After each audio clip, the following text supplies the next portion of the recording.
Okay. Hi, my name is Vansh, and this is the No Name Podcast. Today, we have the acclaimed Mr. Shu, who we talked about briefly in the previous podcast. He is interested in women, obviously. He is interested in stocks, and I would say that he's a bit of a. Okay. Please introduce yourself. Hi, I'm Shu. I am interested in stocks, though I am not fully doing it like full time. As for the footwear part, I disagree. I don't just like to go out and just get checks. I rather have one check and be loyal, or have a deep emotional connection. Prefer that, but everyone has their own perspective. Okay, so I think a lot of the previous podcasts have been filled with a lot of talk about women. So we'll just get this out of the way, and after that, we'll talk about other, to me, more interesting topics like stocks or investing, or just talk about business or self improvement in general. So, how come? What motivated you? Like, what was the breaking point for you? Going to the gym, or being rejected by a girl, or just feeling lonely? What was the breaking point for you, and that made you highly interested in getting into chicks? Because like, as much as we are working, like, I wouldn't say that most people are that hard working, especially in this regard. I was definitely into chicks. Everyone is. Most guys are. What happened was I was on shorts one day. Somehow some gym content came up. So I started doing some wall push-ups. Slowly started, doing push-ups, running around the house, doing jumping jacks, random shit to build muscle. No clue what I'm doing. Eventually, I was like, घर पे इतना नहीं होगा. Can I converse in Hindi? It's fine. Yeah, if you want, it's an English podcast. I'll talk in English. And English. it's an English podcast. English, actually. So I was like, घर पे इतना नहीं होगा. So convinced my mom to take me to the nearby gym. She thought I was going to end up doing roids or something. Convinced her, नहीं करूँगा. Pinky promise. So I didn't want to go alone because scary thing to go alone. Change is scary. Agree. So I took one of my fat friends. He's a damn good friend. Made in COVID. We started going to the gym. I saw Key when we went. It was fun because we made it fun. And gymming was decent at first. But as I learned more, it got more and more and more fun. I built up confidence. And then I realized that when I had confidence, when I went up to talk to people, it felt nice. You go talk to guys, it's nice. You talk to girls, it's nice. Both are fine. But the thing was, I never had the confidence in the first place to talk to chicks. Guys also was very limited. So when I gained confidence, I was like, I want to talk to a lot of guys. Let's branch out a bit more, That was one thing. That's how I started to talk to chicks. I remember in 10th, when school opened up, I had found my new confidence, right? I went and talked to like a bunch of chicks. That, again, gave me more confidence. It's a feedback loop. That's how I started to talk to more and more chicks. Though asking out a chick was never my forte. What works for me personally is just be there, enjoy yourself, make them enjoy your presence. It's wonderful advice. And if something works out, it works out. Flirt. If they flirt, you flirt back. Though I wouldn't initiate stuff, few reasons. Wouldn't want to make them uncomfortable because very fine line. It's a very fine line. And two, it does take courage. And this is not my style, man. All past experiences I've had have been, I go, initiate conversation. If they initiate back, it's fine. If they don't, it's fine. When they do, we just talk and we talk and talk. And if they feel a spark, they approach. As for dating, if they approach, I reciprocate, whether it be anyone. What about you, Vansh?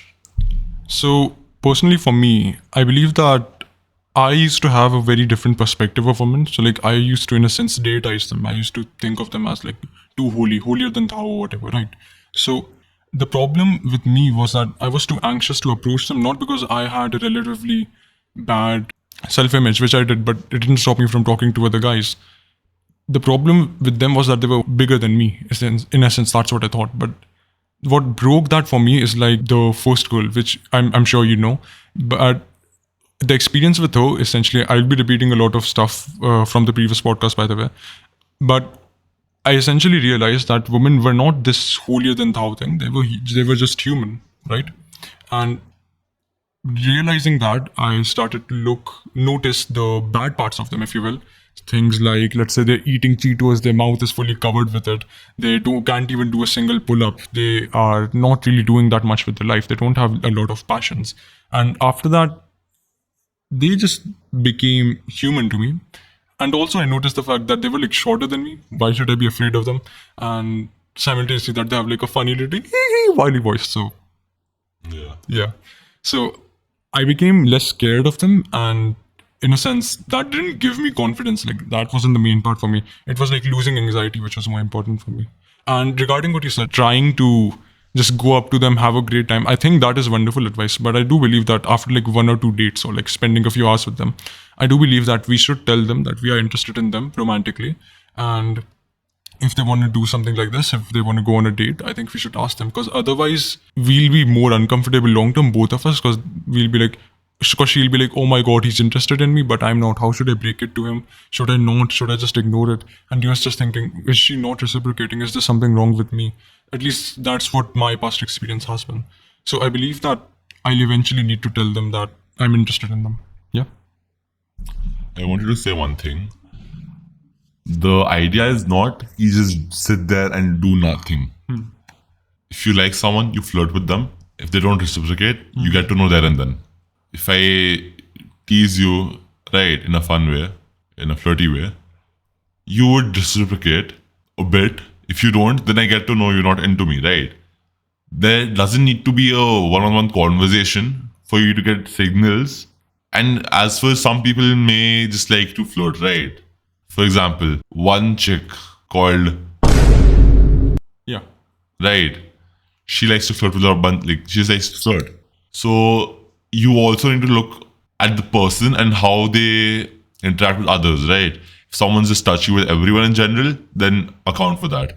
That's one thing I would say. And the other thing, if they are flirting back, if they're also reciprocating, I'm not saying just sit there and do nothing. At a point, if you both are flirting, the messages are going, the conversations are clicking, after a point, you do realize that they are into you and you are into them, then you should ask them out. Not should, then that's like appropriate time to ask them out. That way, less chance of rejection, and a lot of people have a fear of rejection, so that's one thing. And one more thing I would like to add was, when you were talking about your past experiences, how you were scared of chicks, that reminded me of a 4th grade incident. Oh, do tell. Basically, till 4th, even till 5th, I didn't really give a shit about other people. Like, they live their life, we live our life. Right? That was the correct way to live. I still feel like that's the correct way to live. Though, transitioning from 5th to 6th, somewhere in the middle of that, I started feeling that I am a smaller being and other people are more valuable or bigger than myself. Essentially, you felt like social Inferior. outcast or something. Inferior. Yeah.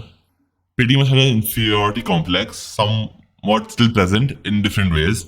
For example, I still believe that due to the British colonialism and stuff, we still have a inferiority complex of white people. If you look around, you will notice it. Coming back to 5th grade, 5th to 6th grade transition, that's where I had more issues talking to chicks and guys, both, but mainly chicks. Because I remember till 5th and 6th, I made friends with a few, 3 chicks. A, R, let's just call them A, R, and then J. I did like one of them. I did kind of get rejected by one of them, but that didn't affect me as such. Because that was in 4th. Even till 5th, I used to talk to them. It was quite chill. But somewhere, when my mind matured and I realized that, people have their own lives and his life is not revolving around me, I realized life is bigger than me and people are bigger than me, which is not exactly correct. Everyone is equal. Everyone's lives is equal. But that mindset, mera tab nahi tha. I used to think they are bigger than me, which fortunately has changed and is slowly more reverting back to the 5th grade me. With also keeping in mind that obviously Ambani is bigger than me. There are some exceptions. Ambani, Adani, those guys are obviously bigger than me. Okay, I'd like to say one thing in regards to that, feeling that people are bigger than you. I think that people just see that perhaps some guys sold a company for like $1 million, $20 million, $500 million to Google or whatever, and they just think that they are bigger than me, they are so much better than me. But people forget the amount of sacrifice they did. People forget that they had to sit for hours in their garage or something, just completely working, not being focused on anything else. They forget the part that they had to deal with depression, anxiety, everything, human things that all of us to an extent deal with. And we forget the part that being Ambani isn't all that good because he's too rich to the point that he can't even look after his health. Like, I would definitely say, not in a bad way, but I would definitely say that he will very likely die of a heart attack because of the amount of stress he's going through, because of the empire he's created, and that he can't really focus on himself because of it now. So we are, in a sense, inferior to them in some spaces, but that's because they were willing to simply make sacrifices that we aren't willing to make. Would you give up your time in the gym? Would you give up your health for $1 billion? I don't think a lot of people will, because at least they think they will, but when they do, the most biggest thing you'll value is not the money when you have the $1 billion, it's your health. And you won't be able to get it back soon enough. First is that, and regarding inferiority complexes, I think I had something a bit similar to you. I used to think that essentially I was the worst of the worst of the worst humans. And I was like nothing at all. But in a sense, like after the first school, let's just say, I thought that I'm still human. Humans are still the most alpha creature on this planet, and that if I'm even the lowest of them, that still accounts for something. So when I realized that, my ego grew, and then I realized that I could improve, I could take a growth mindset. And when I started doing that, my grades just shot up. So like 9th grade, my net results were like 54%, and my 10th grade results, the finals, were like 85 on average, and my highest, the worst subject I had, biology, it was like 40 something in the midterms, and it went to like 92% in the final exams. So I do believe that, let's just say, for example, that what you're saying about colonialism, what you're saying about having an inferiority complex to white people or something is right?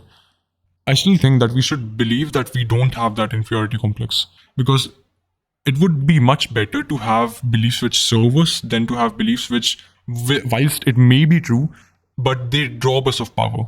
So like, something is like, I'm short, but then that conclusion, that's a fact, right?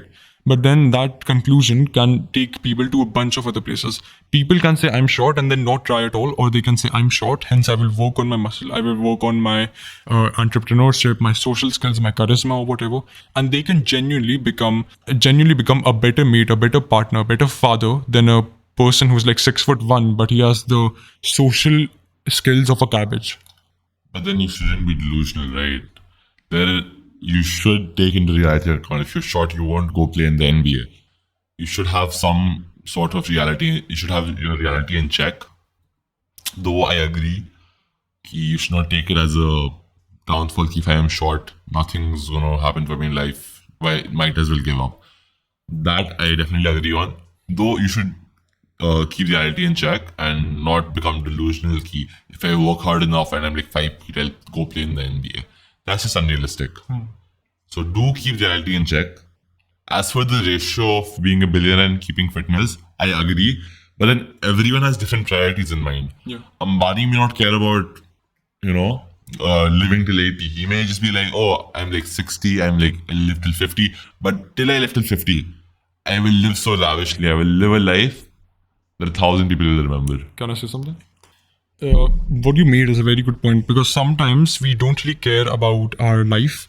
We don't really care about our health and stuff, because perhaps, he had this child to worry about, he had his parents or something, maybe they had cancer or whatever. So he really needed to just fully focus on his business, fully focus on everything. And that resulted in him losing himself, everything else.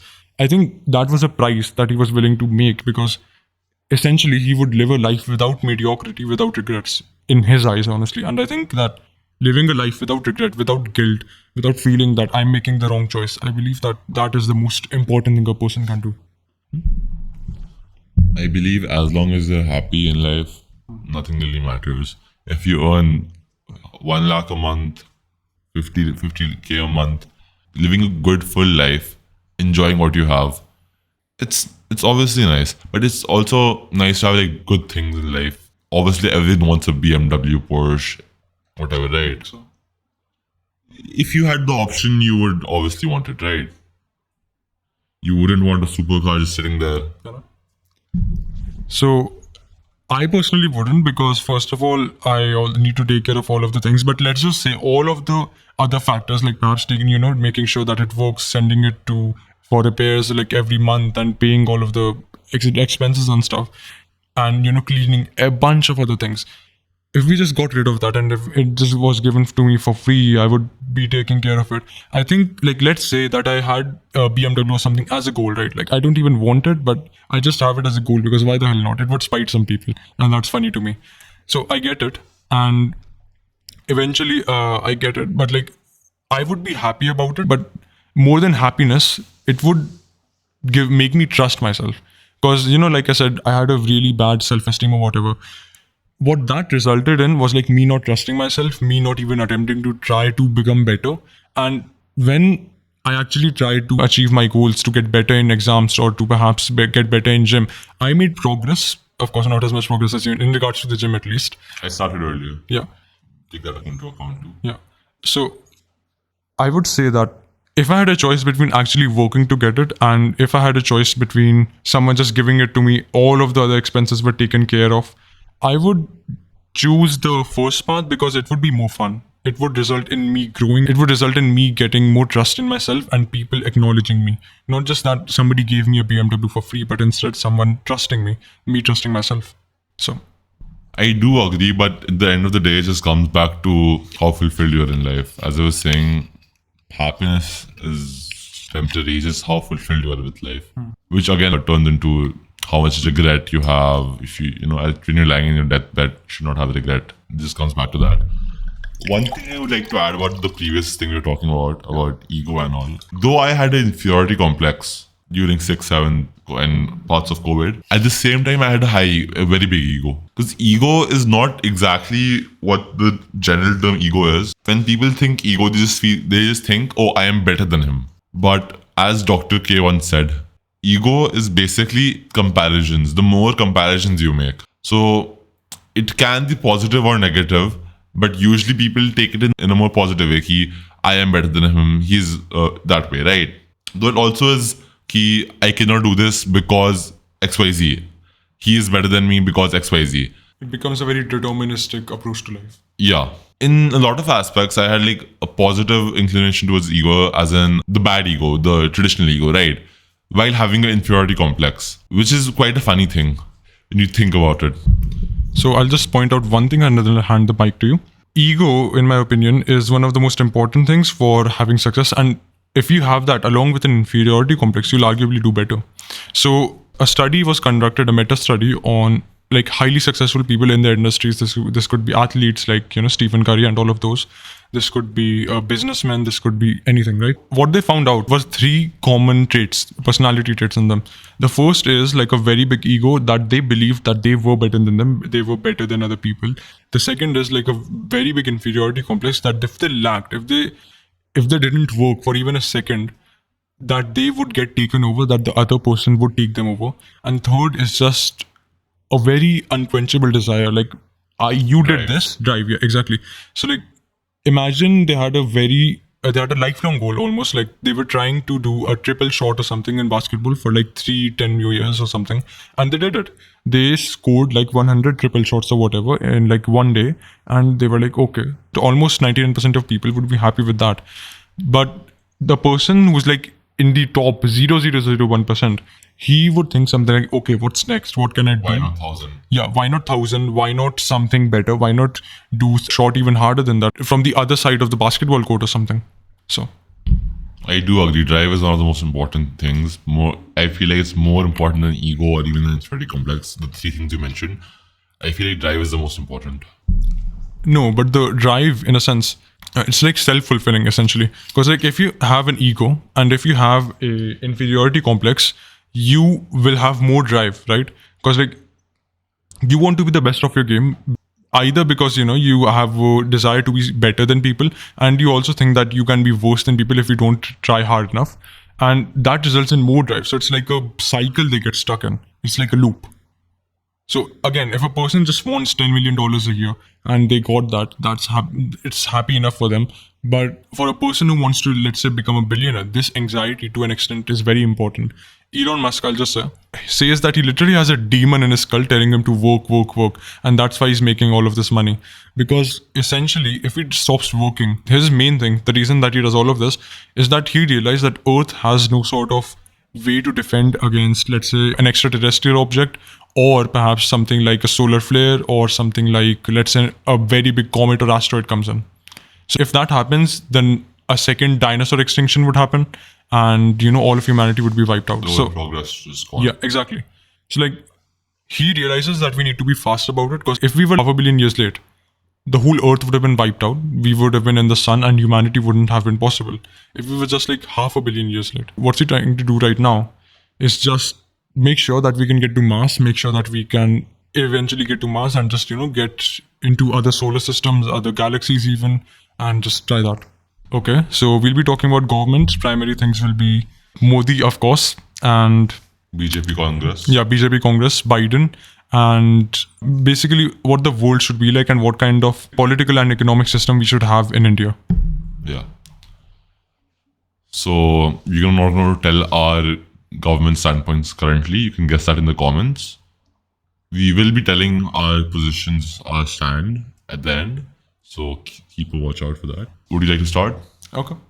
Personally, let's just talk about the type of government. So like, what do you mean by that question? Okay, what do we mean by that question? Are we talking about like the governmental system? So like, for example, India is a social republic, or are we talking about something like the kind of party that's ruling? So are we talking about ruling party, or something like the governmental system? So perhaps it could be an autocracy, it could be something like a queendom, a kingdom, etc.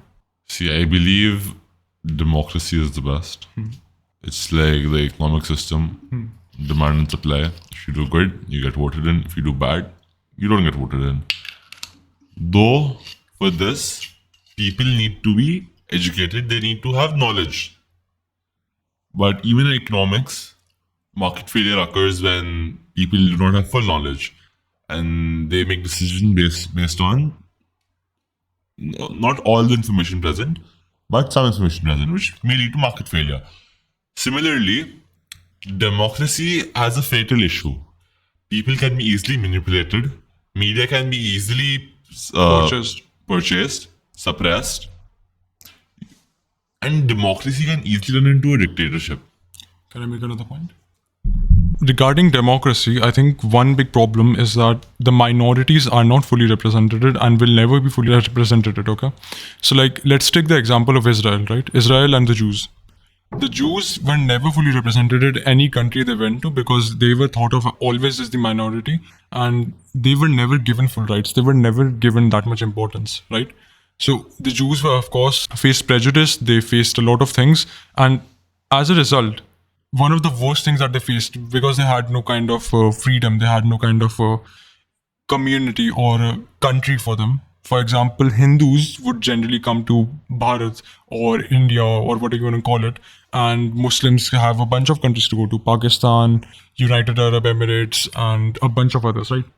But essentially, during the early 20th century, they had nothing like that. And after World War II, it became prevalent that we need to give a stage for minorities, for people who don't have that much power in here, in this specific part, and that they should go there, they should live there, and that this might sound like an ethno-state. What we are trying to do with this, what Israel is, basically give them a place that they can call home, right? So I would say democracy failed in that regard, and that's why I believe that the creation of something like Israel is more important. I disagree. Government systems do not play into race and all. This just comes down to discrimination and all. Yeah. Governments don't have anything to do with this. It's just people are discriminating against minorities. That's why the minorities don't feel unsafe, and that's why they want representatives of themselves in higher positions, so they can make laws in favor of them. But if they make laws in favor of them, is that not in turn a way of discrimination against the people who are the majorities? Because you're compensating for the past misfortunes by taking away opportunities from the average, the common man, and giving them into minorities. See, that's not what I'm saying. I'm saying that this might sound like segregation, but essentially what I'm saying... Make a new state for them. Yeah, exactly. Make a new state for them where they can genuinely be together and just be true to themselves, make policies which support the community, are in alignment with their religion or cultural values and stuff. How about just make people more inclusive, man? How about just teach them not to fucking... Can I swear? A bit. I can bleep it out. Okay. Just don't say something like, I had to... Exactly. Just bleep this. Bleep it out. It's really funny as fuck. God. Okay, what was I saying? Just don't be treat people with respect. Just teach them that in the educational system. Incorporate that into studies. Just make people more tolerant. There won't be any issue because I come from a liberal family. I never had कि हिंदू अच्छे होते हैं, मुस्लिम बुरे होते हैं, शर्मा अच्छा होता है, मीना और ये गंदा होता है ऐसा. I never had anything like that. I see a person as a human, not a Jew, a Muslim or anything. It's like a person. Though I do agree if there's a Muslim person, I will make bomb jokes and all. Definitely. But that's not me being racist. Some people may think it's racist. Wait, then that just comes back to... That is kind of this. What? That is kind of racism though. It's alright, bro. If you're playing around with a friend, I think that's alright. If it's consensual, then it's fine. If he doesn't mind, then it's fine. Oh my god, this sounds so wrong. Just cut this shit out. I'm keeping this in. Okay, keep this in, man. Okay, this is sounding justifying. To a point, racism is fine as long as it doesn't affect someone in a major way. If you're not giving them jobs, that is bad. But if you're just making fun, poking fun as your friends, then it's fine. If you go and do some random rule and doing it, that's obviously, man, that's just disrespectful. If it's a friend, if they also make fun of you, you make fun of each other, then it's fine. But doing it to some random person you don't know and actually that's going to affect them for life, then it's bad. If you just bully them into cutting themselves, suicidal attempts or whatever, right? That's definitely bad. Though if you're just poking fun and they don't mind and you don't mind, they poke fun at you, that is totally fine.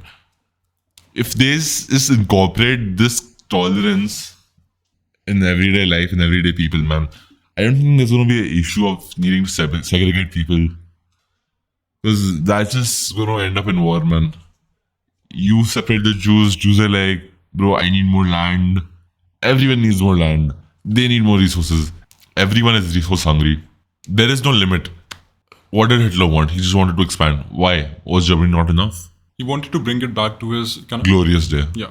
But wasn't there... People always have it worse somewhere. Would they not want more? It would just lead to war, man. I don't think that's the correct way. I feel interdependence, like freedom of trade. Okay, for example, sanctions by the US on Russia weren't effective. They still aren't very effective. But if there weren't any sanctions, right? Russia would just full on use nukes, full on invade Ukraine. They aren't using 100% of the force right now. They've dialed back a bunch. Even after sanctions, they had some reserves. Once the reserve dried out, they had to pull back their troops. They had to cut down. They couldn't keep them there. Yeah. They didn't have the funds.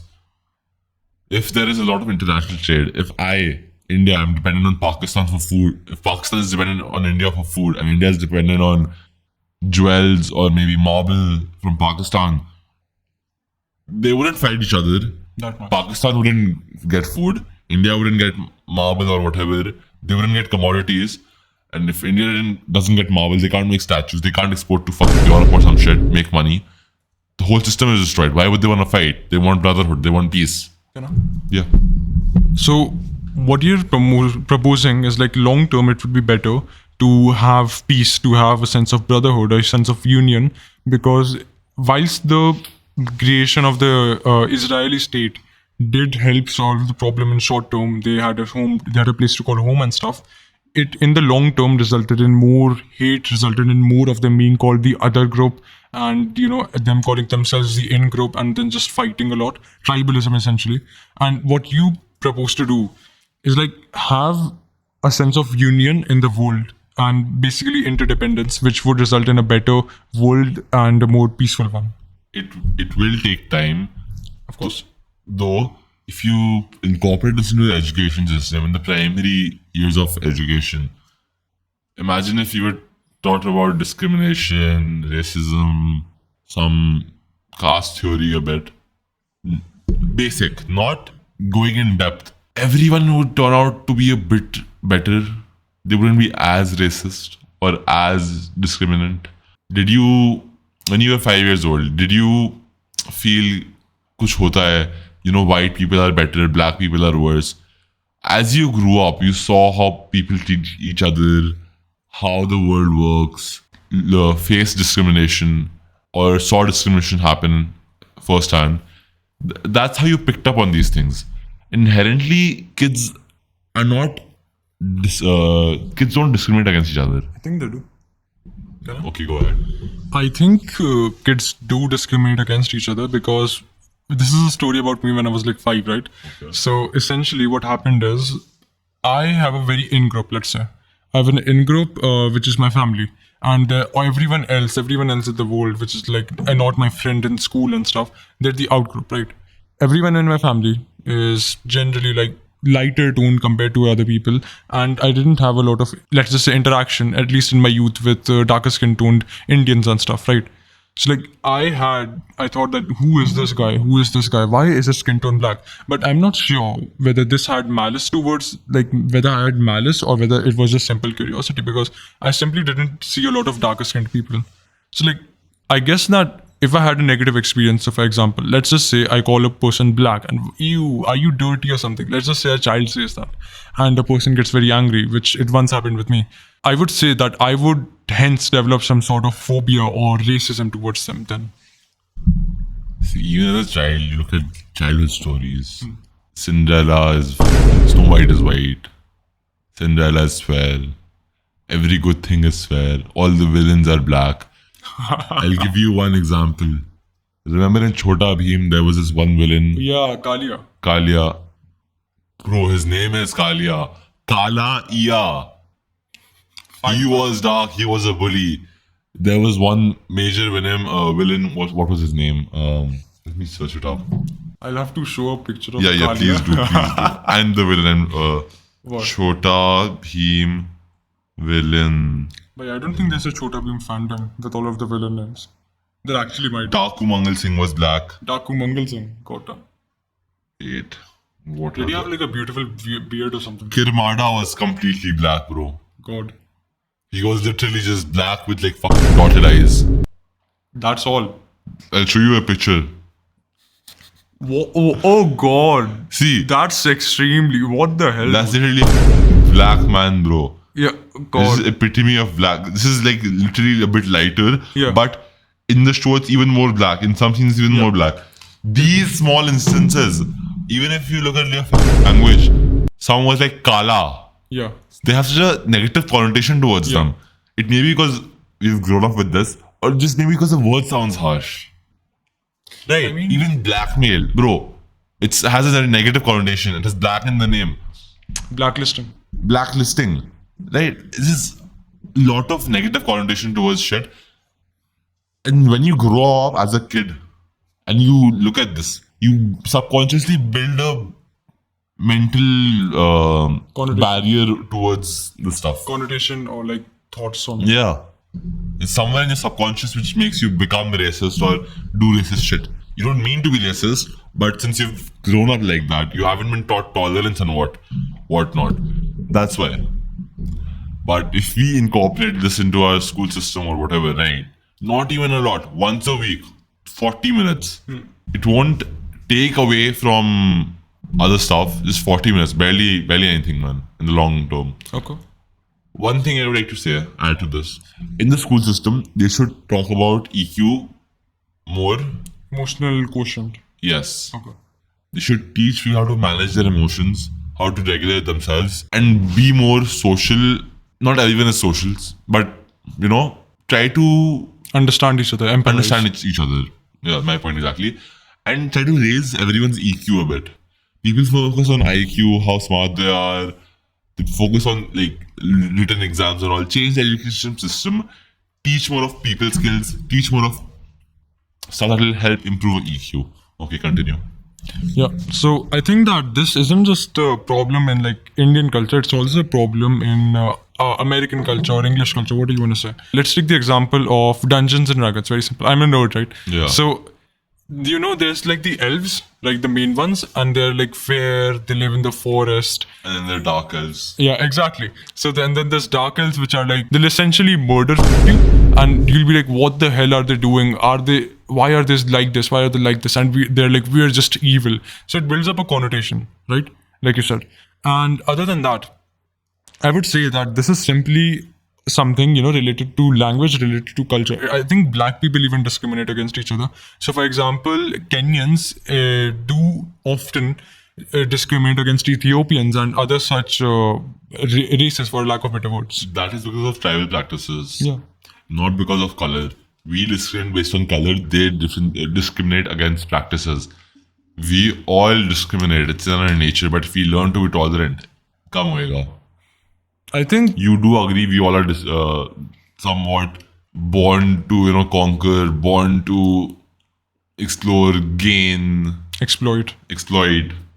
But if when we're extremely young, itna nahi hota. But as we grow, it is human nature to do this stuff.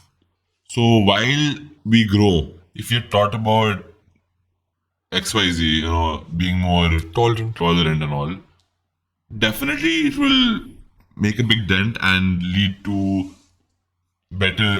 less discrimination, leading to not a need for minorities to be there in high government positions. If they are, great. If they aren't, who cares?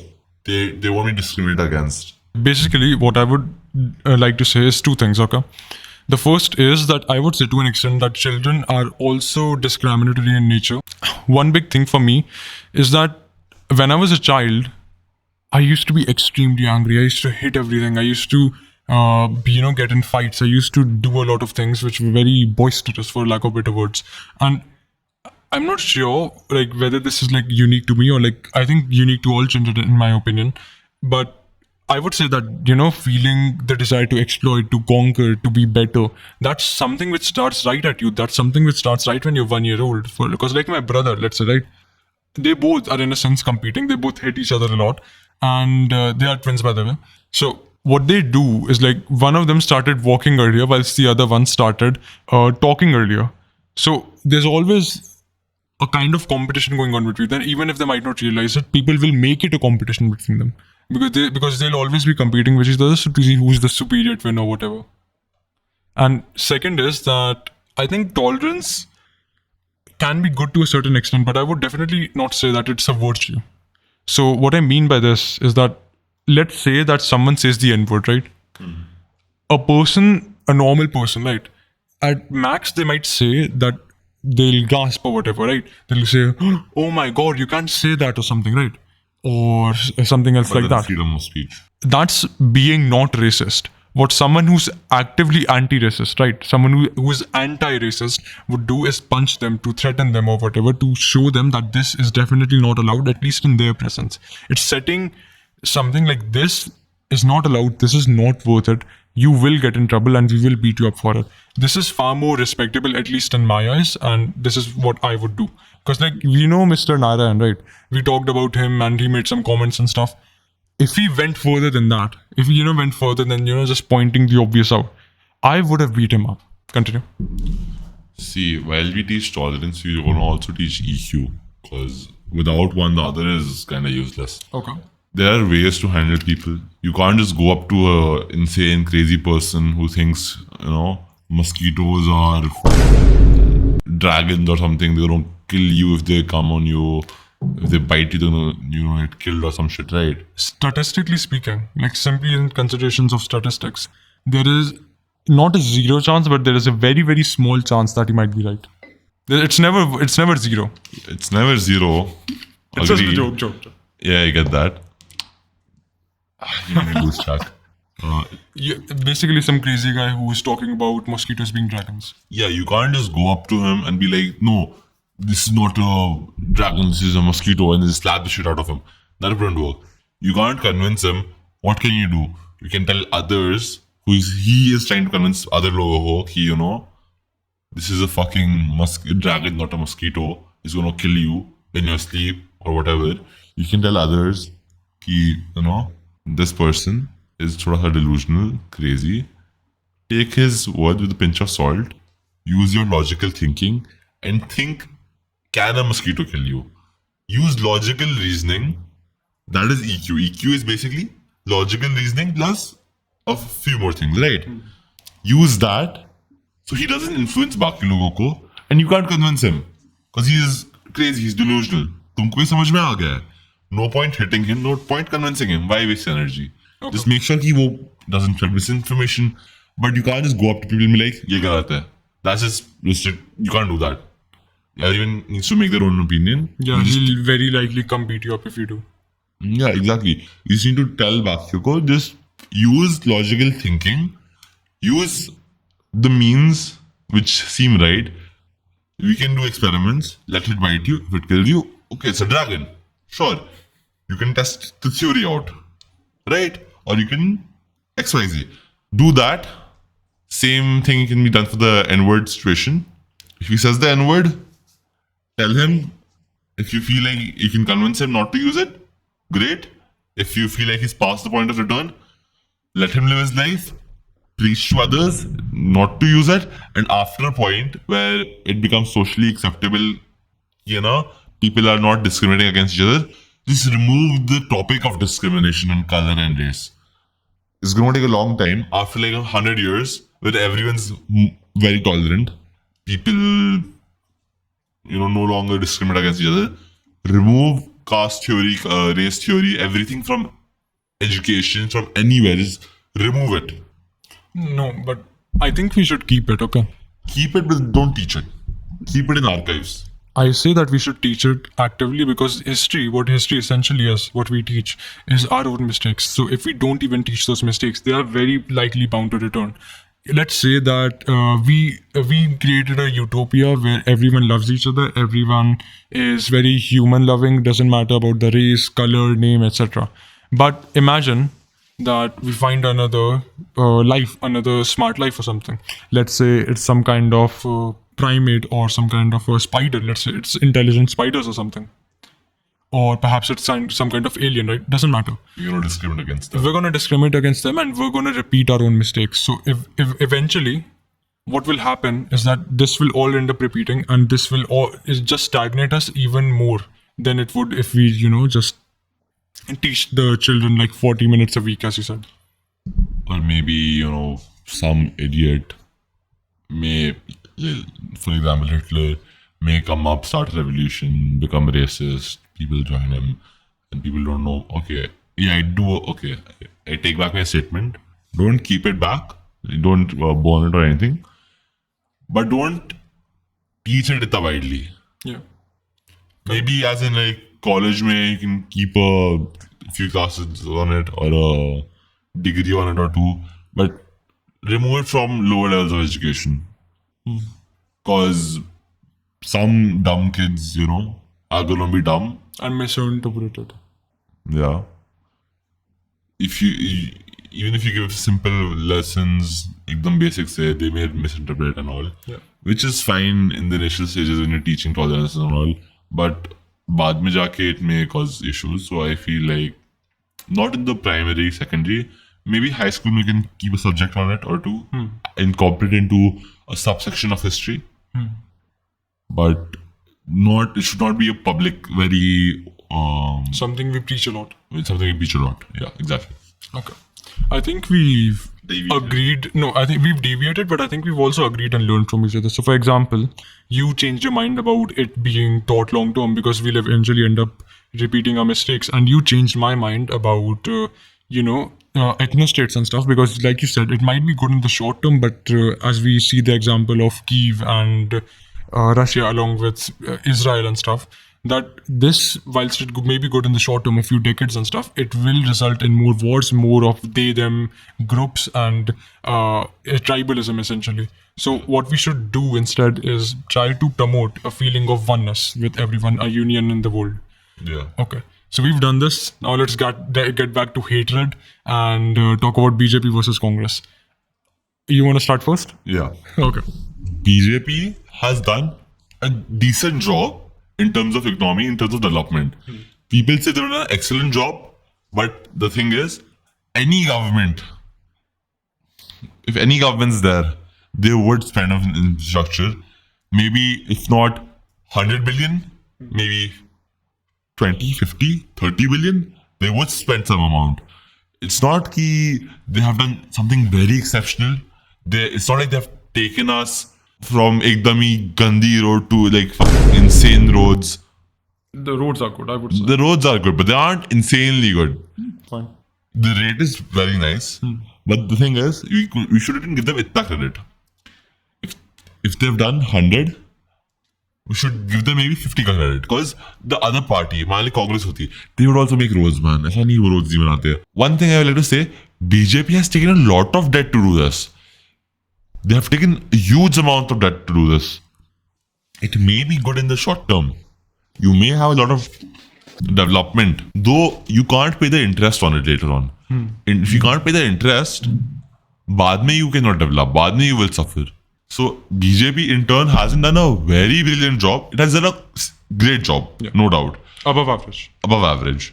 Might as well say good to great. Slightly above average. One thing I really say, BJP has not done justice to the South states at all. All their schemes have been promoting North. It has benefited Bihar, UP, and the northern states. They have neglected South. They have neglected the East. Yeah. To be fair, I'm not sure about the East personally, but at least in the South, I believe the communists are ruling right now. So most of the schemes that BJP have tried to integrate, I believe the Southerners, the communists haven't been very happy with that. I forgot the name of the guy, Stalin something, but Stalin's not been happy with it. One thing I'll say, you know what the GST system did to Please continue. the South? The South invested a lot during the 2000s ke aaspaas. I don't know the exact date or the timeline. Basically invested a bunch in manufacturing. They invested a lot, crores and crores in investing. They promoted investments. They got outside firms. They promoted in domestic firms. They got a lot of investment into the South, especially Kerala. They made huge manufacturing centers. Bangalore, mein, idhar udhar. What did BJP do? They made GST. Now, what does GST do? It doesn't give the money to the tax revenue collected to the state that manufactures. It gives the money to the state that consumes. So they used to get 100 rupees for every truckload of exports. But now they get 20 rupees. It's a huge difference. Yeah. Now, why did they, अगर उनको पता था होने वाला है, they wouldn't have invested in manufacturing. They need compensation. No compensation has been provided. For every 1 rupee the South states earn, they only get back 53 cents by the central government. Whereas states like Bihar, and they get 1.7, 1.5, something they get. To be fair, I think this is more of like a party problem rather than it is about South phobia or anything. Because like just as an example, the water scheme, right, in Rajasthan, I believe Gehlot was leading that. Most of the money for that was refused by Gehlot when BJP was in power last year, and Gehlot was in power too in Rajasthan. Most of the money for it was refused, and BJP gave that money, was willing to give that money, but Gehlot refused it. So like there's a lot of things which we need to take into account regarding this, and I believe that to an extent the South also has a certain amount of ego, at least from the time I've been there. They have a certain amount of Everyone has ego to a point. No, like what I mean is that they weren't willing to take subsidies from the main government or whatever. They don't even like that. I'm sure that some of them wanted to. I'm sure that some people in the party wanted to, but I would say the majority, at least in my opinion, would have very likely been in support of just dealing it with themselves, because they are a very autonomous and strong people in my eyes. One more thing I'd like to add is BJP. This is a different topic. Yeah. BJP said they want to remove corruption. उनको जितने भी घोटाले हुए हैं, corruption, जितने भी scandals हुए हैं, they want to move far away from it, right? I'm forgetting which state. I think UP था या फिर some state. We're in the middle. Some state, not in the south. No, in the middle. Somewhere in the middle north. Yeah, somewhere in the middle north. There was this one leader. They had a project. They had to make flats for civil duties, like civil services clear. Basically, army people, they were giving flats to those guys. Right. So what happened was, they're supposed to give flats unko. The MP, that I think MP tha, I'm not sure. I don't exactly recall. He gave it to his family, friends, started renting them out. बहुत corrupt था. This is a very big scandal. BJP ने, मोदी ने इतना उसको नीचे दिखाया, इतना नीचे करा, कांग्रेस में ये है, कांग्रेस में वो है, इसमें ये है, इसमें वो है, यहाँ पे ये होता है, यहाँ पे वो होता है. And now he has the same guy in his party. This is not one case, thousands of cases. There has been washing machine, at least scandal जानता है बीजेपी का क्या चल रहा है. Basically, every corrupt, जितने भी corruption के cases होते हैं, ED नहीं, what's his, some bureaucracy looks at it. BJP जाके उनको बोलता है, तुम बीजेपी की मत करो, तुम कांग्रेस के इन लोग की करो.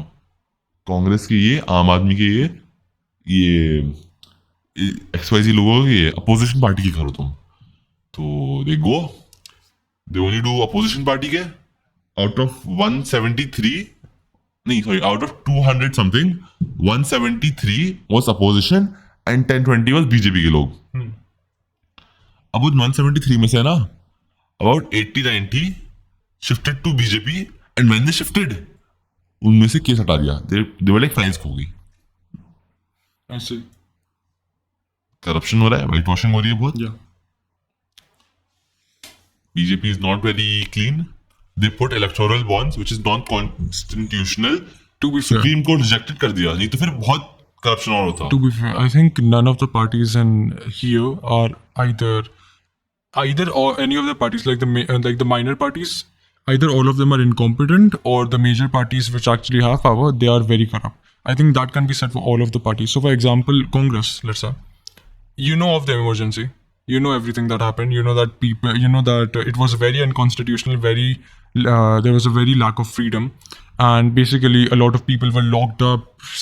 Basically, the news sites were socialized. There was a very propaganda and biased media coverage taking cover, and it wasn't a very good time. Not for just the opposition parties. She declared martial law. Yeah, exactly. And essentially what I'm saying is that this is an example that none of the people in India, none of the parties in India are inherently good, or that is because all the power is in the center. If they give the power to the municipal parties, the local authorities, then it will matter. Because what does the citizen vote for? Local bodies. Can I say something? Sure. One thing I would say is that in India, there's a lot of choices in the United States and stuff. It's like Democrats and all of the other ones.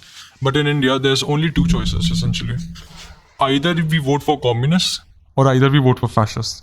That's all. There are multiple smaller parties you can vote for, which can form a coalition party, which can rule the world ka, India. Right. My point is, as long as the the local authority does not have power, nothing can be done. What does the major thing?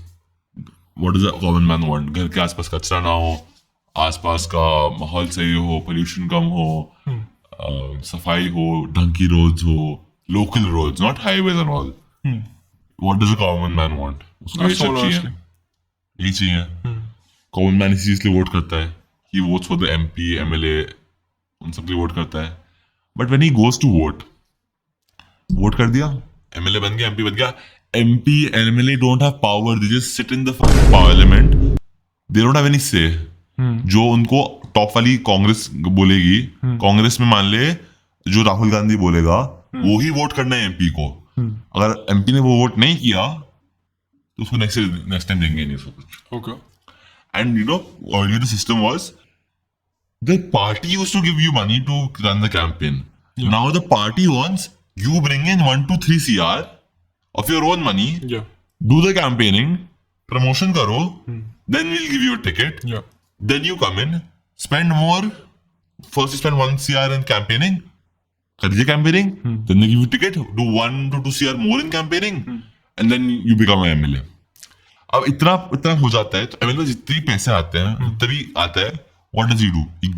He tries to gain back his money. Yeah. इतना खर्चा है, अब चाहिए पैसे. He gives the thing to his friends, his family People he members. borrowed from. People he borrowed from, उनको दे देते contracts. तुम कच्चा साफ कर लेना, तुम ये कर लेना, वो कर लेना, उसको ऐसे पैसे मिल जाते हैं. It's a very corrupt system. Till this municipal parties don't have proper money, proper funds. China में 53% of the funds are handled by the local party, the local authority. India में it's barely what? 8 or 13% depending on the place. Yeah. China में it's 53%, more than half. What, centre क्या कर रहा है? Centre से जब जाता है पैसा, half of it is eaten up by commission. Yeah. हर एक जना कमीशन लेगा. सेंटर में कमीशन, सेंटर से जब जाता है तब मिडिल मैन कमीशन लेता है. हाँ. फिर स्टेट से जब सिटी की जाता है तब कमीशन लेता है. सिटी से जब डिस्ट्रिक्ट के जाता है या फिर कहीं जाता है वहां पे कमीशन लेता है. 30-40% तो कमीशन ले लेता है. For every 1 rupee the government spends only 70 or 23 rupee goes to the farmer. I see. For every 1 rupee of farmer subsidy they give, only around 20 rupees of subsidy goes to the farmer. To be fair, I think like everyone, like what we have noticed, what we have been given from the mainstream media at the least, is a very biased coverage and a very biased perspective, right? From the mainstream media, let's say, there was a very, for lack of a better word, sympathetic campaign ran for the farmers, yeah? That they were, being taken advantage of, that they would lose their jobs, their wives, etc. But essentially, I was... Capitalism. Listen now. I was in a train once and I was with a few farmers, right? And they both were talking essentially about, their farms and stuff. So I was like, farm वगैरह कैसे चलाते हो? अच्छा, उन्होंने बोला, बेटा जी, हम ना बचा लेते हैं इसके अंदर पैसे, क्योंकि क्या बोलते हैं, जो मेन सेंट्रल वाले लोग आते हैं ना, उनको मैं इतना पैसा नहीं देना पड़ता. जानते हैं कैसे? उन्होंने, you know what answer they gave? पैसे खिलाता. Yes, exactly. तो सेंट्रल से बंदा आता है, बेचारे को ज़्यादा पैसा नहीं मिलता है, वो अपना काम अच्छे से क्यों करेगा? इसलिए इससे ज़्यादा अच्छा है कि क्या बोलते हैं, अगर बड़ी सी फील्ड है ना, मतलब पूरे खिल रहे हैं वगैरह, वो बोल दो कि साहब हम आपको 10 लाख वगैरह दे देंगे, आप बोल दो कि हमारे यार थोड़ी सी कम आई है, हम थोड़ा सा कुछ खावा लेंगे, तो फिर वो बोल देते हैं 10 लाख वगैरह, उससे ज़्यादा कभी कभी दे देते हैं, और फिर वो खुश. सेंट्रल को ज़्यादा फर्क नहीं पड़ता क्योंकि वो तो पैसा प्रिंट कर रही है. One more thing, farmers को जितनी भी fertilizer सब्सिडी मिलती थी ना, एक what basically there's some kind of fertilizer which is used in manufacturing also and farming also. Okay. Farmers को सब्सिडी मिलती थी, they used to get at around 20% of the cost. ठीक है? तो what they used to do is 20% of the cost ले लिया government से, they don't use it, they sell it at 100% cost to the fucking manufacturers. That's fast. That's good, honestly. And one more thing, अगर farmers का yield नहीं बन रहा, क्यों नहीं बन रहा? They're not using correct agricultural methods, number one. They're not using good high-tech technologies. अगर सऊदी अरेबिया जैसे देश में है, पूरा डेजर्ट है, बारिश ही नहीं आती है. If they can make 30-40% of the food, why can't we, in such a fertile land with decent rain, right? Why can't we do it? You should give investments not for fertilizers, but for GMO. not even GMO. Then?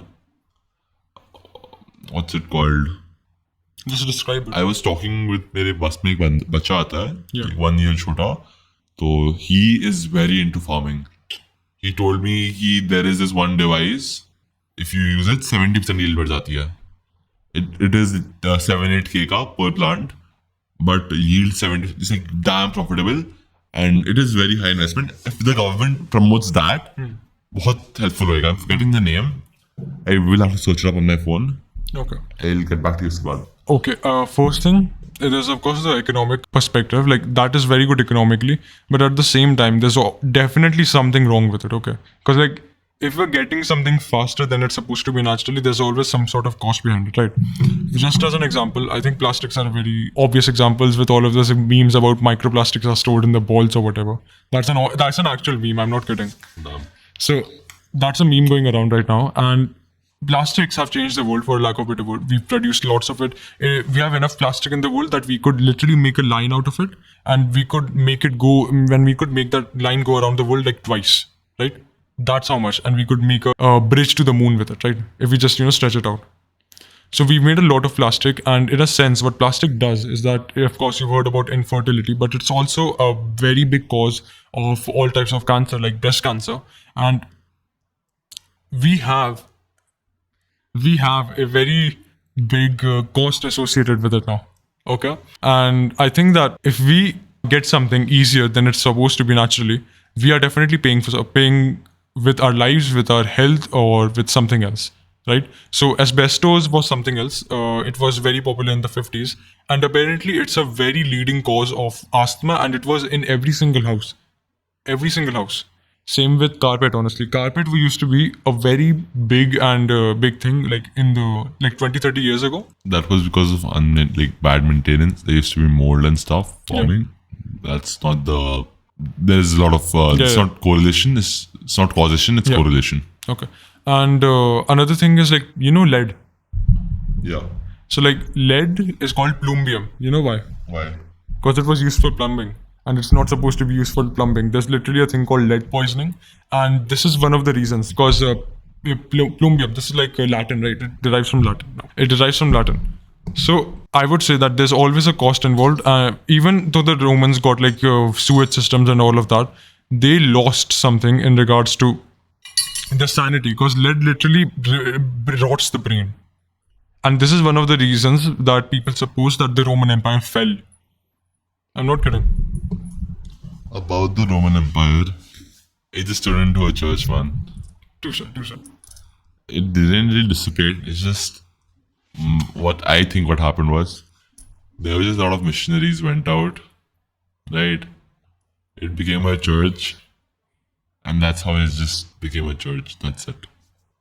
And then they started worshipping that weakling Christ. Honestly, I think that the culture of power, I would say, that of the Romans had, it was in a sense degenerating, and Christ, what he brought was not something like, let's say, a superior version of power or whatever, but instead what he brought was like an otherworldly vision. He said that there's something bigger than this, that you should, instead of having everything like money and power and fame, you should instead be using it for the people. And this is definitely a very important development for the world, not just for the Western world or anything, but instead for the world, as it introduced the idea of being just good towards other people. Whereas before, it always had something to do with you gaining more money, or you gaining perhaps their favor or their love or whatever. So right now, people just wanted to be good simply for the sake of being good. Yeah. I feel like the conversation about politics has gotten stale, thoda sa. Yeah. Business? Let's spice it up. Let's talk about chicks. Chicks, fine. Because we've already talked about chicks. What do you want to talk about then? I don't know. Bring something up. Fine. What do you think that is... Why do you think that a lot of people care about money but don't really get it? Because they want the stuff you can get with the money, but they don't want to do the stuff for the money. If I were to have a Bugatti, a Lamborghini, a Porsche, as some would call it. Same. Right. I would love to.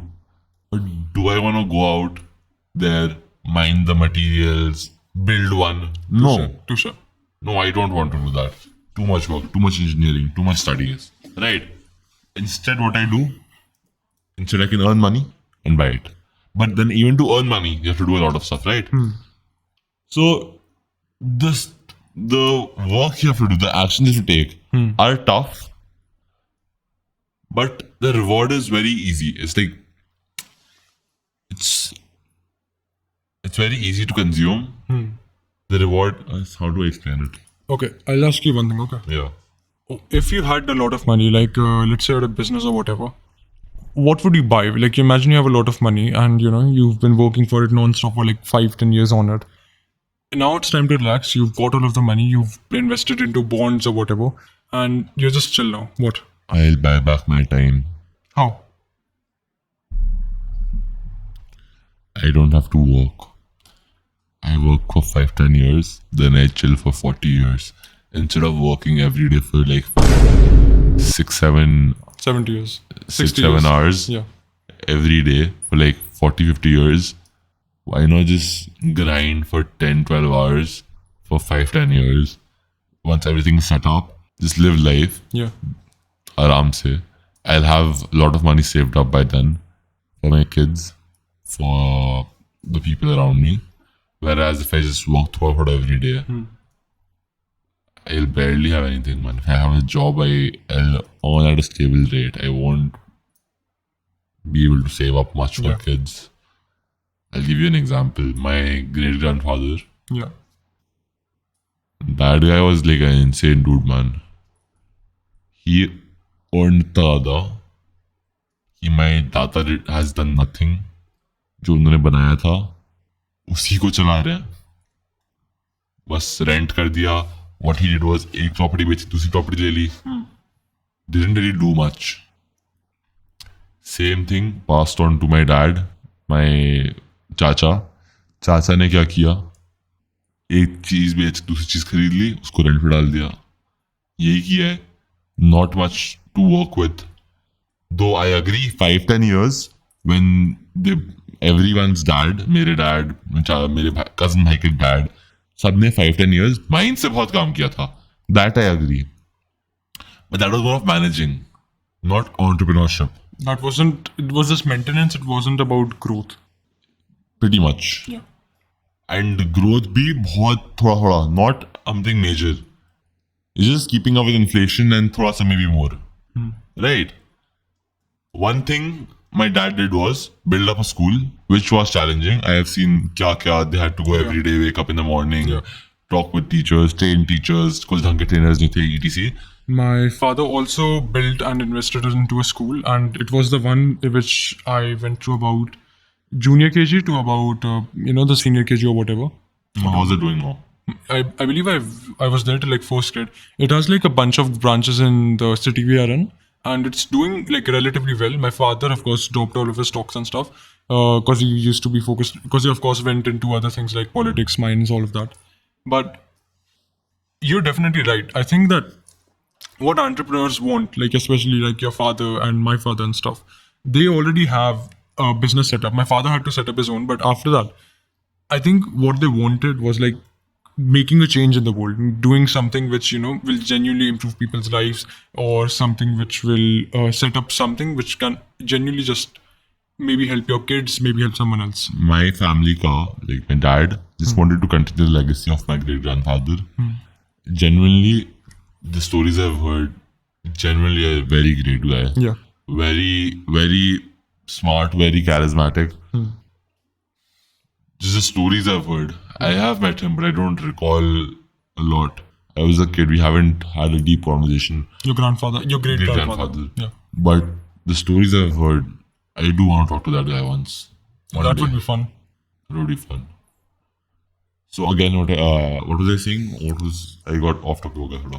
We were talking about money, and why we would rather work 5-10 years rather than working every day for 20-30 years. Yeah. So how that guy, इन्होंने इतना कर दिया, my dad didn't have to work, my dad didn't have to work, I don't have to work because obviously parents ने कुछ ना कुछ तो किया है. I also want to say something about legacy before we get back into that.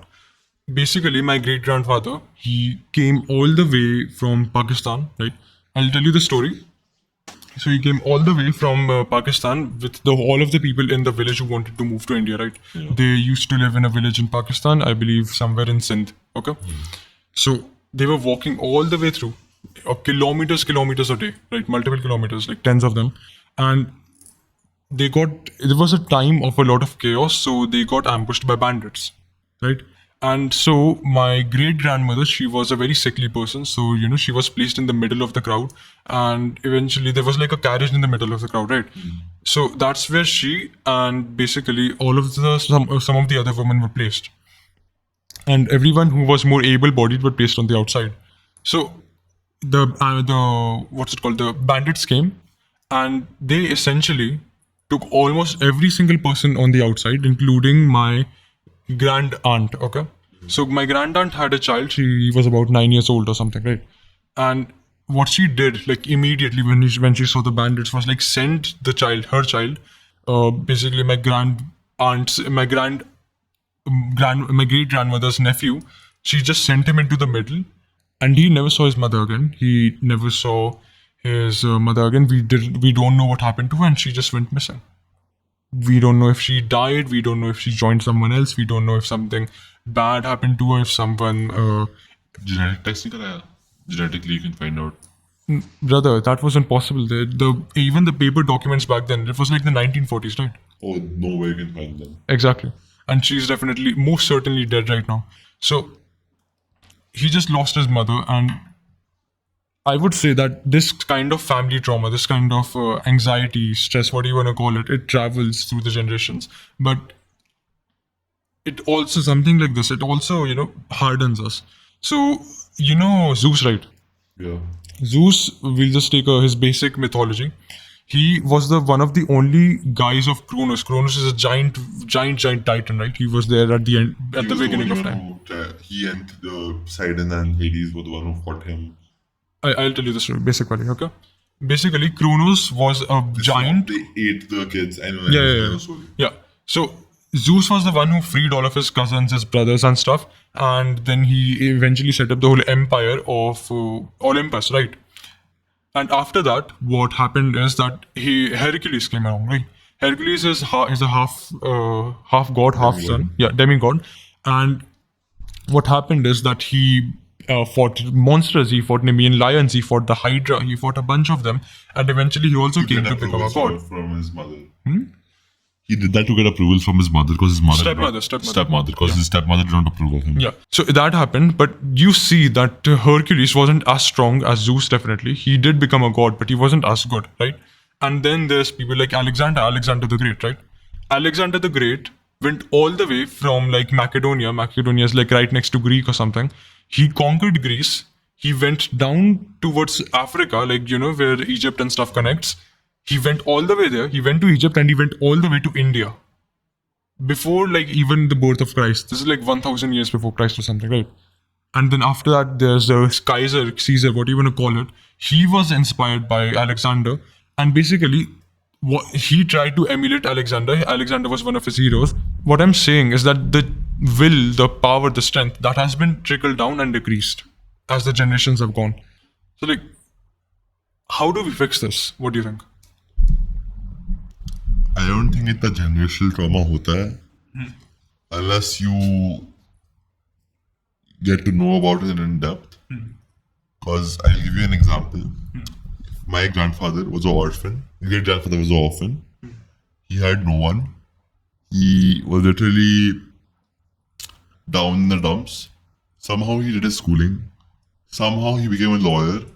Loan pay, depending what he did. He was just a lawyer for someone. Randomly he got a chance. Someone was like, there is no one to run the, stand for the MLA or whatever. Because the opposition mein, the prince of was standing. They were like, kya hi hoega? Nahi hona kuch. Yeah. Let's just find a dummy candidate. My grandfather became a dummy candidate. He got some money from the center, the main party center, to fund the election. Yeah. Somehow he won. Continue. That's how the whole thing started. Somehow he won.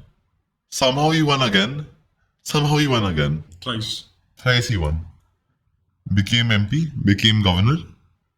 2003 he became governor. 2003, 2000 something he became governor.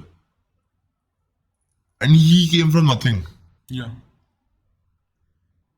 उनको literally लोग मारते थे, क्या क्या करते थे उनके साथ when he was little. And then he became so big. And he had such a gentle heart. He treated everyone properly. किसी को नीचा नहीं दिखाया. He treated everyone equally. मान ले if you fuck up, he'll treat you equally. He'll teach you or something. He'll teach you a lesson, but then he won't, hold a grudge or anything. ये तो अच्छा है, इसको तो कुछ आता ही नहीं है. Yeah. ऐसा नहीं था कभी. Yeah. बस ये था कि okay, he made a mistake. We'll teach him how to We'll teach him how to get better. उनका ऐसा ट्रॉमा उनका लगा नहीं. He used to get beaten up by his बुआ or something. बहुत ज़्यादा. Yeah.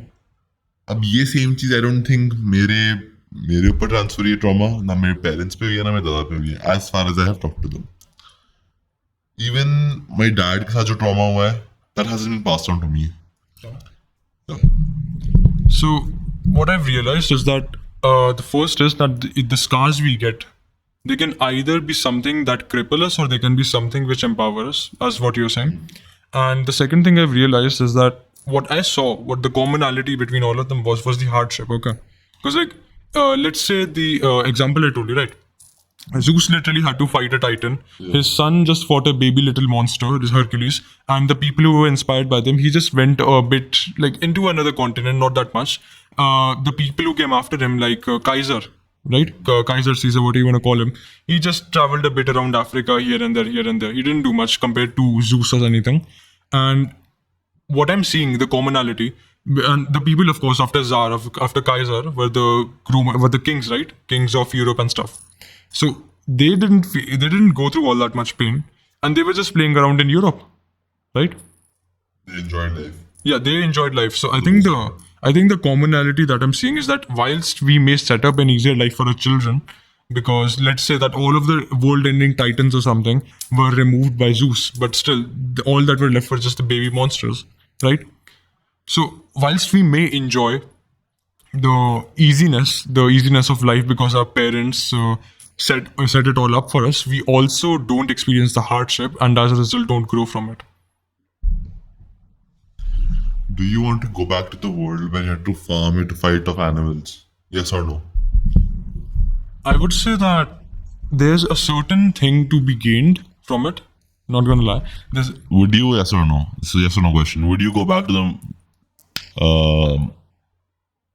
what's it called? Middle Ages. Middle Ages. Stone Age. Yeah. So for me, I would say yes, because I don't really think I belong in this. I think every generation thinks that they don't belong in this generation. But what I feel is that life would be a lot simpler. Like, of course, you know that you don't have a lot of vaccines, you don't have anything else. But at the same time, you would die at 40. You would die from lead poisoning. You're worried about plastics. You would die from lead poisoning. To be fair, every single generation has its sort of things that they need to deal with. We got microplastics in the ball, they got lead in the brain, they got, whilst the others, the boomers or whatever, they got asbestos in the lungs. See, सबकी difficulties होती है. Everyone has their own difficulties. A person, a billionaire who got the wrong flavor of truffle or truffle coated gold plated ice cream, right? Yeah. Is gonna get annoyed, gonna get mad, gonna get irritated. उसका जो mind में the anger hormone है जो भी, I'm forgetting the lack of serotonin, adrenaline जो भी होगा, is gonna be the same as Africa में एक starving बच्चा इसका खाना गलती से गिर गया ज़मीन पे. God. You're right, I guess. Right. Because the body regulates. It's homogeneous, right? No, it's not homogeneous. Homo asbestos, nahi. I forgot the name, but basically the body regulates. It regulates. It wants to be neutral, right? So if you're too happy, right, baseline आपकी बढ़ जाएगी. Yeah. So if something very small happens, it's going to be equally as bad. For someone who says कुछ नहीं है, तो कुछ बहुत बड़ा हो जाएगा. I guess that's right. Right. So in terms of struggle, Bro, मेरे को गलत आइसक्रीम मिल गई. That is also equal struggle if you're talking in terms of The physical feeling. physical feeling. Of course, जिससे starving is different. Starving is different. Starving is different. The physical feeling, जिससे internal growth होती है. Because your mind can only perceive physical shit. Yeah. You can only perceive your shit. You can't perceive अभी वंश क्या सोच रहा होगा. अभी The starving kid in Africa or whatever. वो क्या सोच रहे हैं. You can only perceive what you are thinking, right? I know कि अभी मेरे mind में कितना adrenaline rush हो रहा है. How happy am I? How content I am. I guess you make a point. So I don't think ऐसे struggle का इतना issue है कोई. Okay. I do agree on this because I think every single generation, like you said, every single person has their own problems, like you said. How about we just choose a final topic because the podcast is getting a bit long. How long has it been? 1 hour, 30 minutes. How long has the podcast been? It's like 40 minutes, 50 minutes max. What the fuck? Exactly. No, it's a fun topic with you, sir. I don't have proper chicks बताने क्यों. Fine. We'll last topic is about chicks, of course, because you guys love it. So now we're going to talk about the gym. Yeah. So I'm going to start. One thing I see, especially for older aunties, they always feel gym काम नहीं करता, diets काम नहीं करते. My mother, for example, starts diets, does it for 3 days, sees no improvement. It's like, let's just enjoy life. Why cut down on food? Let me be full. You know? You're fulfilled. Full. Yeah, whatever. We had an English test paper, जिसमें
Two, 3 days short term, but some people also think in like there's a wedding upcoming or there's something else like perhaps a date or perhaps summer's coming and you want that beach body, and so they work on that.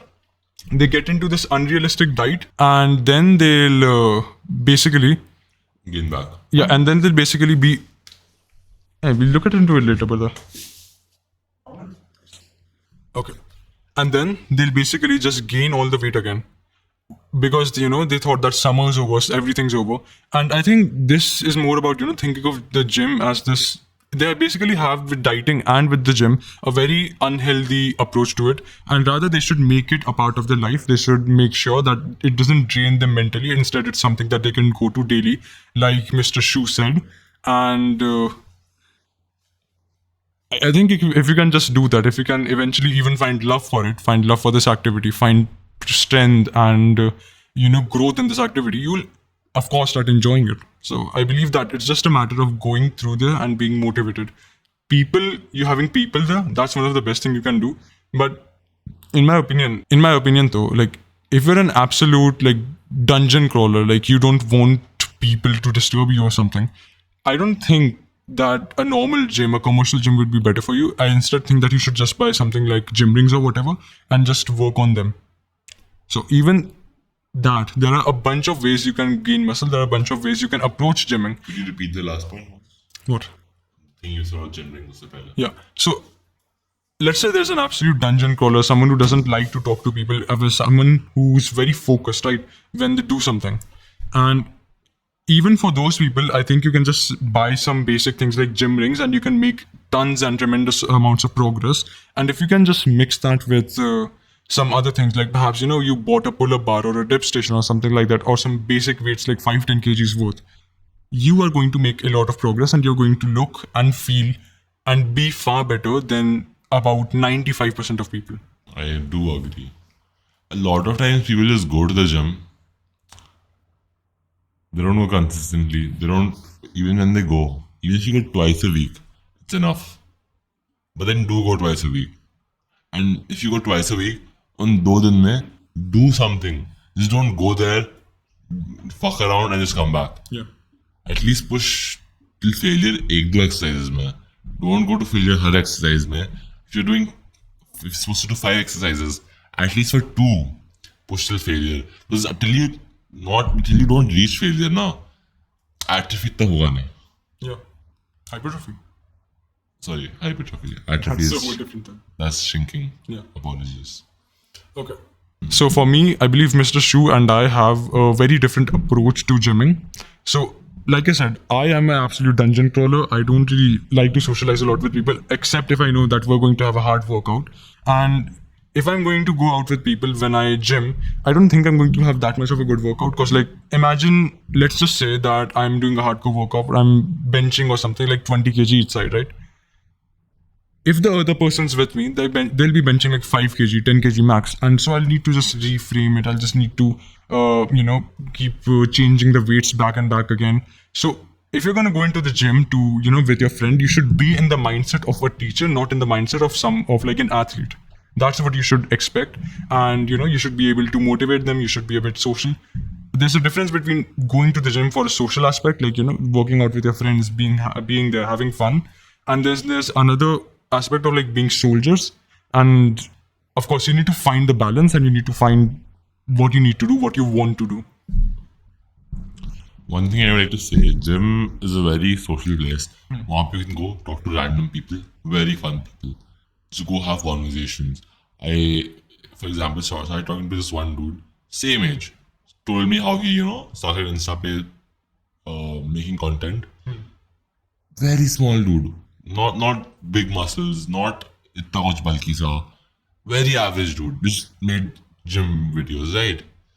Bro is now getting sponsorships. God damn. Bro is earning 10k a month. Not a lot, but a significant amount. He's getting free products from different companies. That itself is quite nice. Talked to that guy, learned a few things about social media, what he does, how he does. He taught me about what lighting you should use. So I did learn from him. I did go talk to a few people, seniors, gym mein. I talked to them how they graduated from Singapore, what was the process. You do learn a lot of things just by going to the gym. Not just about fitness, but other things too. If you just go there and interact. And as per one more thing I'd like to add, if you can find a gym bro, a gym partner, would recommend it. It's a very good thing. They motivate you. There's friendly competition. Accountability. Gives you drive. You want to be better than them. If it's friendly competition. Competition is one of the best drivers of not gaining anything. Whether it be strength, skills, anything. See, I think that's why a lot of people, especially in our generation, they lose a lot of drive and motivation because they eventually just forget about the drive and stuff. They might get too better. They might be locally the best. So for example, we know a man named Mr. Shut, let's say, okay? Mr. Shut is about high 6, low 7, okay? And he gets a lot of attention from girls. He's very charismatic, like relatively charismatic. And he's also like autistically focused on his passion, okay? But at the same time, he is locally the best, but what he doesn't realize is that he is simply a fish in a pond and that there's a whole ocean outside. And if he realizes that, I think he'll understand that he has to work better, that he has to take care of his trauma, that he has to take care of other things. Because whilst he's just playing, playing into his passions and stuff, the other guy is being actually present with the woman. The other guy is focusing on his traumas, removing them so it doesn't pass on to the kids. The other guy is, going to the gym every single day. The other guy is focusing on his business and making something credible. Of course, there's some women who will love Mr. Shut for who he is, but at the same time, I think that we need to realize that. Wait, how is this related to the gym? Okay, I think that we need. Yeah, growth. I think that we need to realize that. Okay, I think that we need to realize that this is a very important part for us, a gym that is, and it grows us like him, like Mr. Shut said. Not only in fitness, Yeah. rather. Yeah. Exactly. So I believe that the gym is something very important for you, and I think that if you are the guy who's gonna work out like extremely hard, you're also gonna find yourself, because when you're alone, like let's just say he has made a very good Mr. Shu has made a very good case for going to a gym, and I'm gonna make a case for like setting it up in yourself, okay? Like alone. When you're alone, when you're working out hard, you don't have anybody to motivate yourself. You are just alone with your thoughts, and those thoughts are constantly just breaking you down. They're weighing upon you, and in a sense, what this gives you is like a place to face your fears, a place to face your traumas. And I'm not kidding about this, but this has been a very therapeutic place to me, arguably more than therapy could have been, arguably more than any kind of anti-anxiety medication could have been for me. So One thing I would like to add, not just the gym, any social place, anywhere you do physical activities, whether it be a sports club. I used to go for table tennis. It doesn't sound like a very, holy shit. whether it be table tennis, it doesn't sound like a very intensive sport, physically demanding sport. But once you get into the nitty-gritties, the corners, the depths of table tennis, you do need to do kind of lot of physical stuff. That's for every sport. So it could be even table tennis, going to a table tennis club, meeting people, having having competition there. It also provides a therapeutic environment. Yeah. Personally, I feel like, in general, any kind of physical activity would be recommended. Just not sitting here alone, playing video games. Yeah. Though it can also provide some kind of therapeutic actions, though it is not productive. Long term. Long term, it is not productive. Yeah.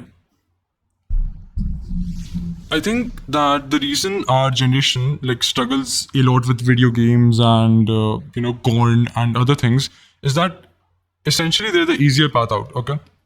So, for example, with video games, I think that a lot of us, especially after COVID, we still identify ourselves as boys. We haven't gone through any kind of ritual or anything which, evaluates us as men now, or young men at least. So, before that, there used to be things like that. There used to be ceremonies, there used to be rituals, there used to be rites of passage, whatever you want to call them. But nowadays, I feel that there aren't a lot. Whereas compared to in video games, you can just go through the tutorial and they're like, okay, my son, you are finally strong enough. You have passed through the first trial. Now you can go out into the world. That's essentially what a tutorial is, right? But now I believe that we don't have one. And this is why a lot of people say that games feel lifelike more than real life. Because there's clarity in what we need to do. There's objectives, there's simple ones. And in a sense, we genuinely enjoy them. What I want to say is that life won't be enjoyable until you make it enjoyable. I feel like it's more based on the community. If there's a game and there's a good community around it, you would want to interact with the community. You would want to interact with the community, right? Sorry, I lost a train of thought. You would want to interact with the community if there's a good one. If the community is really going to play the game, interact with them. Because usually people don't have tribes. You are one. But inherently, humans want to be in a group, in a community, with a tribe. So they don't feel like they're alone. Inherently, when our brains are wired to have around 40 to 50 people close to us. Though we don't usually get this in the current modern day because you can't have 40 to 50 people close to you. There's so much happening. You have work, you have school, you have your own life, social media. You can't have 40 to 50 close friends. That's why people turn to social media to get fake friends / fake validation. Which is why people lack a sense of community or a tribal, or they lack their tribe. They don't have a tribe to say. So they go towards video games so they can find some kind of community, some kind of acceptance. Because generally games, man, people are very accepting. It's a very accepting community. People try to find their tribe. That's why they tend towards games. But that same community can be found in other places which are more productive. Whether it be the gym or sports clubs or just going out trying to make a business or trying to do Something hard with your friends. something hard with your friends. Shana? Yeah. Okay. So I would say that in my eyes, at least, you're a relatively pragmatic person, right? What does pragmatic mean for the people who don't know? Yeah. I know, obviously. Of course, For of the course. audience. Of course. Pragmatic means someone who has a very utilitarian, you know that, right? Yes. Okay. Utilitarian. But for the people who don't know, please Yeah, of do course. share. Of course. Utilitarian essentially means someone who sees the utility, the use of something, and they only look at how it can serve them and how it can be used. That's what pragmatic means. So when I look at you, I don't see. Let's just say there's water, right? I'm not more of an emotional person, basically. No. Practical. Not emotional. It's more like spiritual. Let me explain. An emotional person, they would see a glass of water and they would see something like, oh my god, I'm so refreshed right now. Yay, I'm feeling so good. They'll say something like that. And a person who's extremely logical, they'll see, okay, this is a glass, this is made of silicon, and inside this glass is some water. Water is made of 1 part hydrogen, 2 part oxygen, if I remember it correct. And essentially, this is full of minerals, this is full of acidity, this is full of bacteria, which are healthy for me, and hence I should drink it, otherwise I'll die. But if I drink too much, I'll also die. So they look at it more like an equation which helps them prosper, essentially. What an esoteric person sees is that how was this formed? Why was this formed? It took the earth a few billion years to form, and it all culminated in this water being formed and it being right in front of me and it having bacteria. How and why? How could we do this? What a miracle this is. Yeah, billions of years ago, suns, they collapsed. No Formed way. denser and denser materials. First, there's only hydrogen and helium. Once the stars exploded, atoms collided, electrons and combined, they made heavier and heavier, denser and denser particles. I guess I should clarify. I didn't mean it in a physical sense, okay? So, like, what you're thinking is physics, okay? You're thinking about how is it, what is it, okay? What I'm saying is why is it? That's something which is metaphysical, something esoteric, something spiritual. I see. UP? So, like, what do you think about spirituality then?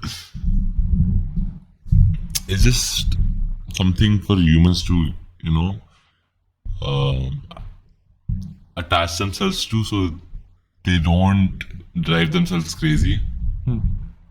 Because if you have nothing, there is nothing, then there's no point in anything. We need someone to tell us Purpose. कि हमारा purpose क्या है, what the direction in life should be, some rules, because humans are very dumb. Chaotic even. Yeah, exactly. So they need some guidance, but there is no guidance. So I believe they find it in spirituality or religion. Okay.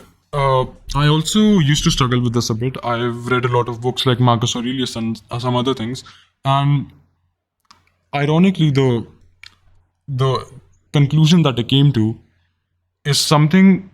God, this will be hard to explain. Okay, so just be relaxed a bit, all of you.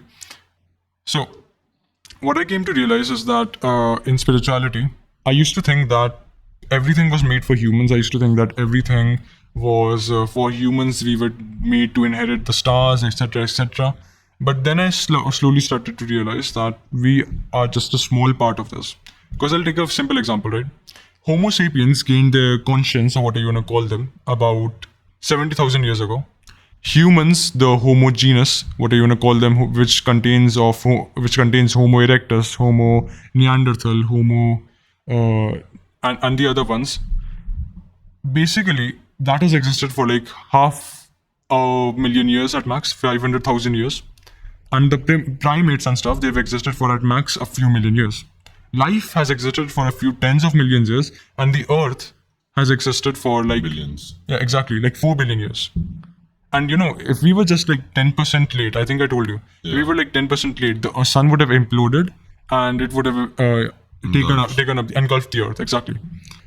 So I've come to conclude that we are a very small part of this universe. We are not humans exactly, because we've only been humans for like 70,000 years. This modern industrial revolution and stuff, that's been there for like 500 years.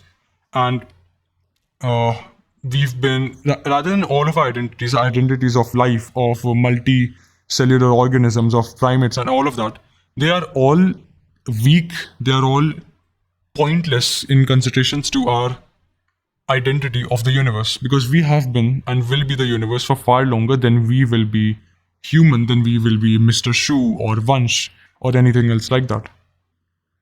So what I want to say is that you will be there, like all of the cells that make you, or even your God particle or soul, or what you want to call it, that will be there for far longer than you can imagine. But you, as you are right now, this separate entity, or at least the universe pretending to be a separate entity, which you call yourself, that will be here for a very limited time. So I think that you should be grateful for both the pain and the blessings and the pleasure, because all of these are limited and they won't ever return again.